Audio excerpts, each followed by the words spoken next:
Hi, my name is Gautam, and I actually stay in Markajgir itself. Like, I had this back pain. It's been 1.5 years. I have tried many treatments like chiropathy, oil massage, physiotherapy especially, but it didn't work out as much like what I expected. I strongly suggest homeopathy. You people can carry on with the homeopathy. Area Malkajgiri, and doctor name is like Nagesharao, and the clinic name is Neocare Homeopathy. శ్రీమాత్రే నమ. జయ గురు దత్తాత్రేయ నమ.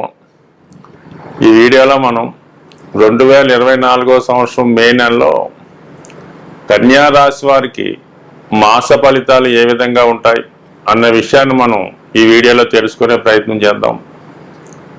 ఒక విధంగా కన్యా రాశి వారికి ఈ నెలలో గురుగ్రహం మారడం చాలా అదృష్టకరమైనటువంటి చేంజ్.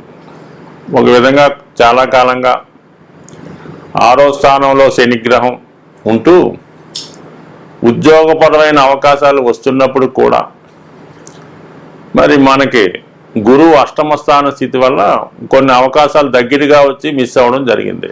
ఇప్పుడు గురువు కూడా ఈ రాశి వారికి ఈ మే నెల 1వ తారీఖు నుంచి అనుకూలమైనటువంటి స్థానంలోకి రావడం వల్ల జాతకుడు ఇంతకాలంగా పడినటువంటి శ్రమకు తగిన ఫలితం ఈ సమయంలో జాతకుడికి రావడం జరుగుతుంది.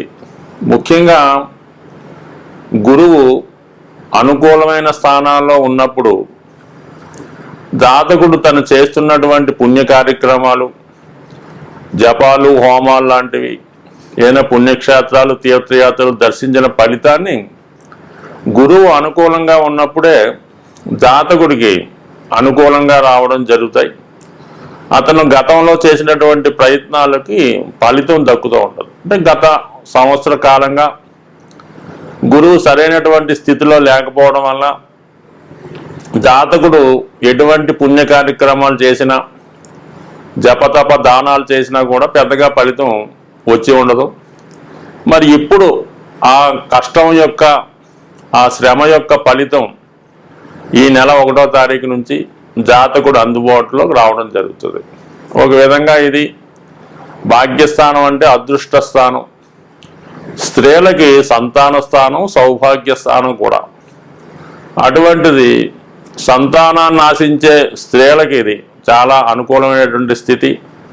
అలాగే పుణ్యస్థానం అవటం వల్ల జాతకుడు మంచి కర్మలు ఆచరించే ప్రయత్నం చేస్తాడు.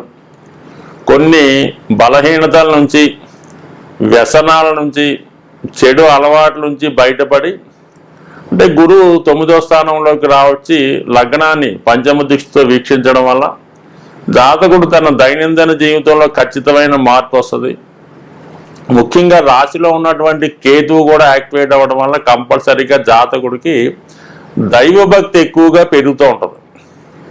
ఎక్కువగా ఆధ్యాత్మిక చింతన, మంచి నిర్ణయాలు తీసుకోవడం, మంచి ఆలోచనలు, ఇవన్నీ కూడా అటు గురువు కేతు ఫలితాల్లో తను ఒక మంచి మార్గంలో నడడమే కాకుండా ఇతరులని కూడా మంచి మార్గంలో నడిపించే ప్రయత్నం చేస్తాడు. అలాగే చతుర్థ సప్తమాధిపతి భాగ్యస్థానంలోకి రావడం వల్ల జాతకుడికి సొంత కళ, అంటే చతుర్థాధిపతి భాగ్యంలోకి రావడం వల్ల జాతకుడు తన యొక్క సంతానం సహకారంతో కానీ, లేదా స్పౌస్ అంటే భార్య లేదా భర్త సహకారంతో సొంత గృహాన్ని ఏర్పరచుకునే ప్రయత్నం కూడా మరి ఈ సంవత్సరం జాతకుడికి అనుకూలించే అవకాశం ఉంది. అలాగే మరి దూర ప్రాంతంలో కానీ, విదేశంలో కానీ ఉద్యోగ అవకాశాలు కూడా అనుకూలంగా ఉంటాయి. సో దానికి అదనంగా గురువు భాగ్యస్థానంలో ఇంచుమించుగా 1 ఇయర్ పాటు ఉంటాడు. ఇక్కడ మనకి ఈ నెల మే నెల 14వ తారీఖున సూర్య భగవానుడు కూడా భాగ్యస్థానంలోకి రావడం జరుగుతుంది. ఇక్కడ ఉన్నటువంటి గురుగ్రహంతో కలిసి భాగ్యస్థానంలో గురువు రావడం వల్ల ముఖ్యంగా సంతానం యొక్క అభివృద్ధి అనుకూలంగా ఉంటుంది. అలాగే ప్రభుత్వ సహకారం లభిస్తూ ఉంటుంది. తండ్రి గారి యొక్క పరపతి, గౌరవం, హోదా పెరుగుతుంది. సంఘంలో మీ యొక్క విలువ కూడా పెరగడం జరుగుతుంది. మొత్తం మీద ఇది కూడా బాగుంది. శుక్రుడు మే 19వ తారీఖున భాగ్యస్థానంలోకి రావడం, అంటే శుక్రుడు కన్యా రాశి వారికి అత్యంత శుభగ్రహం.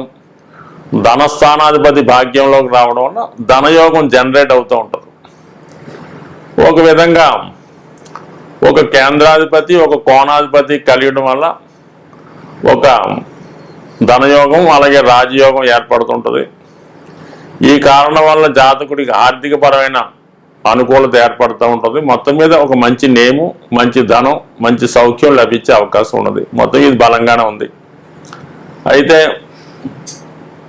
సప్తమ స్థానంలో ఈ నెలంతా కూడా ఇంచుమించుగా సంచరిస్తున్నటువంటి కుజగ్రహం కొంతవరకు జాతకుడికి వైవాహిక జీవితంలో కొంత ఎడబాటు కానీ చికాకులు కానీ ఇబ్బందులు కానీ వచ్చే అవకాశం ఉంది. అలాగే మీ యొక్క సంసార జీవితంలోకి ఇతరుల యొక్క ప్రభావం వల్ల భార్యాభర్తల మధ్య ఉన్నటువంటి అన్యోన్యత లోపించే అవకాశం ఉంది.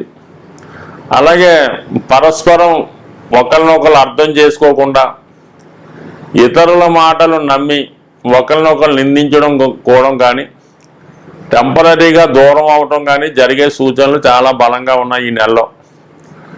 ఏదైనా భార్యాభర్తలు ఈ జూన్ 1వ తారీఖు వరకు ఎటువంటి అపవాదులు నిందలు వచ్చినా ఇతరుల మాటలు జాగ్రత్తగా వినకుండా ఏదన్నా ముఖాముఖి తేల్చుకోవాలి తప్ప ఇతరుల మాటలు నమ్మి చిన్నదాన్ని పెద్ద చేసుకోవడం వల్ల అది శాశ్వతంగా దూరమయ్యే సూచనలు ఉన్నాయి. కాబట్టి చాలా జాగ్రత్తగా వ్యవహరించండి జూన్ 1వ తారీఖు వరకు. అలాగే వ్యాపార రంగంలో ఉన్నవాళ్ళు భాగస్థుల మధ్య అంటే వ్యాపార పార్ట్నర్స్ మధ్య విభేదాలు వచ్చే అవకాశం ఉంది. మీ యొక్క స్నేహితుల మధ్య కూడా అవకాశం ఉంది. ఎఫైర్స్ అన్నటువంటి ఏదైనా స్నేహితుల మధ్య ఎఫైర్స్ ఉన్నవారి మధ్య భార్యాభర్తల మధ్య ఇద్దరు అన్యోన్యంగా ఉంటే వారి మధ్య ఏదో విధంగా చిచ్చు పెట్టడం కానీ వాళ్ళని విడదీసే ప్రయత్నం కానీ జరిగే సూచనలు ఉన్నాయి. కాబట్టి ఈ విషయంలో జాగ్రత్త వహించడం మంచిది. అయితే మనకి ఇంచుమించుగా మనకి మే 10వ తారీఖు వరకు కూడా ఈ బుధుడు సప్తమ స్థానంలో సంచరిస్తూ కుజగ్రహంతో కలిసి ఉండడం జాతకుడికి విపరీతమైనటువంటి ఆలోచనలు వస్తుంటాయి. విపరీతమైనటువంటి కోపం యాంగ్జైటీకి గురి అవుతుంటాడు. ఏదో విధంగా అనుకున్నది సాధించాలనే ప్రయత్నంలో అలాగే వృత్తి సంబంధించిన విషయాల్లో కానీ వ్యాపార సంబంధించిన విషయాలు కానీ కొన్ని అనుకోని పొరపాట్లు చేసే అవకాశం ఉన్నది. కాబట్టి ఏదైనా ఒకరితో అగ్రిమెంట్ చేసుకునే విషయంలో కానీ ఏదైనా సైన్ చేసే విషయంలో కానీ చాలా జాగ్రత్త వహించండి. తొందరపడితే తర్వాత జీవితాంతం ఇబ్బంది పడవలసి ఉంటుంది. కాబట్టి నూతన అగ్రిమెంట్లు నూతన ఒప్పందాలు సాధ్యమైనందుకు తగ్గించుకోవడం మంచిది. బట్ ఏదైనా ఈ రాశి వారి ఈ నెలంతా కూడా ఖచ్చితంగా విష్ణు సహస్రనామ పారాయణం లేదంటే గోవిందనామాలు చదువుకోవడం వల్ల విఘ్నేశ్వరుడు ఆరాధన వల్ల ఖచ్చితంగా సరైన నిర్ణయాలు తీసుకొని సరైన మార్గంలోకి వెళ్ళే అవకాశం ఉంది. స్వస్తి.